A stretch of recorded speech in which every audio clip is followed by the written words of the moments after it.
और वीडियो में मैं आपको बताऊंगा कि हमें पेड़ों को क्यों नहीं काटना चाहिए। तो आप लोग इस तरीके से देखिए, ये हमारा एक पेड़ है, ये हमारा एक पेड़ है पूरा, ठीक है। ये जो पेड़ है ये पहली बात किस रंग का होता है? हरे रंग का होता है, हरे रंग का होता है। तो ये जो पेड़ पौधा है ना, जब सूर्य की जब सूर्य ऊपर से सूर्य निकलता है, सूर्य निकलते हैं तो ये सूर्य से प्रकाश को ग्रहण करता है। प्रकाश को ग्रहण करने के बाद फिर ये अपनी जड़ों से क्या लेता है? जल को लेता है, H2O को जड़ों के माध्यम से अपने ऊपर लेता है पत्तियों के ऊपर। उसके बाद फिर वायुमंडल से कार्बन डाइऑक्साइड को लेता है। और पेड़ पौधे हरे होते हैं क्यों? क्योंकि उसमें पर्णहरिम होता है। तो पेड़ पौधे में पर्णहरिम पहले से उपस्थित होता है। जब कार्बन डाइऑक्साइड, जल और सूर्य का प्रकाश और पर्णहरिम जब ये चारों आपस में मिलते हैं तो यह पेड़ के अंदर कुछ क्रिया होती है। वह कौन सी क्रिया होती है? जिसे हम कहते हैं प्रकाश संश्लेषण।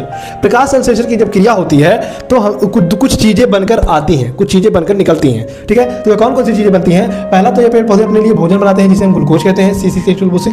उसके बाद ये पेड़ पौधे आपस में जब ये सूर्य का प्रकाश, जल और कार्बन डाइऑक्साइड क्रिया करने के बाद यह भी देता है और हमें ऑक्सीजन भी देता है, जो हमारे लिए बहुत ही इंपॉर्टेंट है, क्योंकि बिना ऑक्सीजन के हम जीवित नहीं रह सकते। आज की डेट में पेड़ पौधों को काटना बहुत ही आम बात हो गया, लेकिन मैं आपसे एक ही चीज़ कहूँगा कि पेड़ पौधों को हमें नहीं काटना चाहिए, क्योंकि साइंस की भाषा में कहें तो पेड़ हमें इतना ऑक्सीजन देता है, इतना प्रोसेस के बाद। यदि आप पेड़ को काट देंगे तो पेड़ सूख जाएगा। यह क्रिया पेड़ों में तभी होती है जब तक पेड़ हरा होता है। यदि आप इसे काट देंगे तो यह क्या हो जाएगा? सूख जाएगा। जब सूख जाएगा तो ऑक्सीजन नहीं बनेगा, ऑक्सीजन नहीं बनेगा तो हमें ऑक्सीजन मिलेगा नहीं, जब मिलेगा नहीं तो हम जीवित कहाँ रहेंगे? नहीं रहेंगे ना। इसीलिए पेड़ को नहीं काटना चाहिए। पेड़ को काट देंगे तो ये ऑक्सीजन देगा ही नहीं, ऑक्सीजन नहीं देगा तो हम जीवित करेंगे, मर जाएंगे।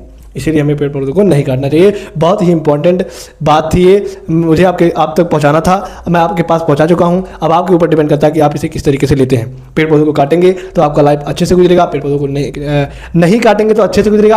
अगर काट देंगे तो भाई जान लीजिए आगे क्या होगा वो आप ही जानेंगे, हम ही जानेंगे, ठीक है। तो आई होप इतना आपको अच्छे तरीके से समझ में आएगा। समझ में आएगा तो लाइक सब्सक्राइब छोड़िए, पहले आप पेड़ों को मत काटिएगा, ठीक है। लाइक सब्सक्राइब तो होता रहेगा लेकिन पेड़ों को मत काटिएगा। मिलते हैं नेक्स्ट वीडियो, तब के लिए बाय बाय, लव यू।